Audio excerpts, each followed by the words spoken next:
இந்திய வரலாற்றிலேயே இப்படி தேர்தல் நடந்தது இல்ல. சாதிக்க போகும் மோடி. நாடாளுமன்ற தேர்தலை சந்திப்பது பொதுவாக ஆளும் கட்சிக்கு மிகப்பெரிய சவாலாக இருக்கும். இதுவரை செய்த ஆட்சி மக்களிடையே எந்த அளவு சென்றடைந்து இருக்கு? நமது ஆட்சியின் மீது மக்களிடையே வெறுப்புணர்வு இருக்கிறதா? அதுவும் தொடர்ந்து 10 வருடம் ஆட்சியில் இருந்தால் எதிர்ப்பு அலை அதிகமாக இருக்குமா? தொடர்ச்சியாக ஒருவரே ஆண்டு கொண்டிருப்பதால் மக்கள் மத்தியில் ஒரு அயற்சி ஏற்படுமோ என்றெல்லாம் பல சந்தேகங்கள் ஆளும் கட்சிக்கு இருக்கும். மீண்டும் ஆட்சியை தக்க வைக்க முடியுமோ என்ற சந்தேகம்தான் அவர்களுக்கு மேலோங்கி இருக்கும். ஆனால் சுதந்திர இந்திய வரலாற்றில் இந்த தேர்தல் தான் மிகவும் வித்தியாசமான தேர்தலாக இருக்க போகுது. பிரதமர் மோடியை வெற்றி பெற வைப்பதற்காகவே இந்த தேர்தல் நடக்க வேண்டும் என்று மக்கள் விரும்புறாங்க. எங்கள் வாழ்வில் ஒளியேற்றிய பாரத பிரதமர் நரேந்திர மோடிக்கு எங்கள் ஆதரவை வழங்கிட வேண்டும் என்று மக்கள் காத்து கொண்டிருக்காங்க.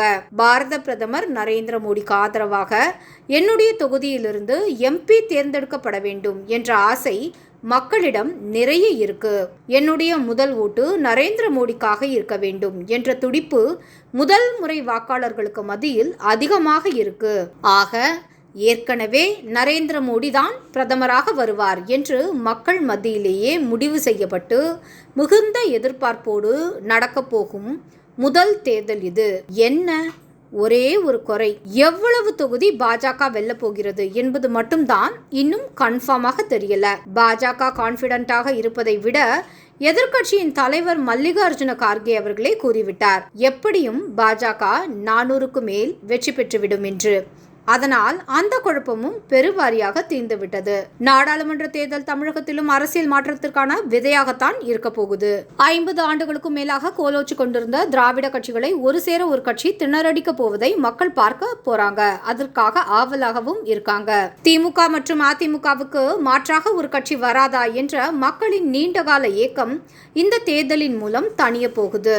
திமுக மற்றும் அதிமுகவுக்கு மாற்றாக இருக்கும் ஒரே கட்சி பாஜக தான் என்பதை மக்கள் தங்கள் வாக்குகள் மூலம் நிரூபிக்க போகும் தேர்தல் இது, காலம் இது. மோடி என்ற மாபெரும் தலைவர் மீது பொய் களங்கம் சுமத்தி அரசியல் செய்து வந்த திமுகவிற்கு மக்கள் மரண அடி கொடுக்க போகும் தேர்தல் இது. திமுகவின் பொய் பிரச்சாரம் என்றும் எடுபடாது. பாரத பிரதமர் நரேந்திர மோடி அவர்களின் திட்டங்கள் ஒவ்வொன்றும் ஒவ்வொரு குடிமகனையும் சென்று சேர்ந்திருக்கு என்பதை தமிழக மக்கள் உணர்த்த போகும் தேர்தல் இது. எதிர்க்கட்சிகளே இந்த முறை வெற்றி பெறுவர் யார் என்று பகிரங்கமாக தோல்வியை ஒப்புக்கொண்ட பிறகு நடக்கப் போகும் தேர்தல் இது. அதனால் எந்த சந்தேகமும் வேண்டாம். மீண்டும் ஒரு முறை மோடி அரசு, மோடி ராஜ்யம்.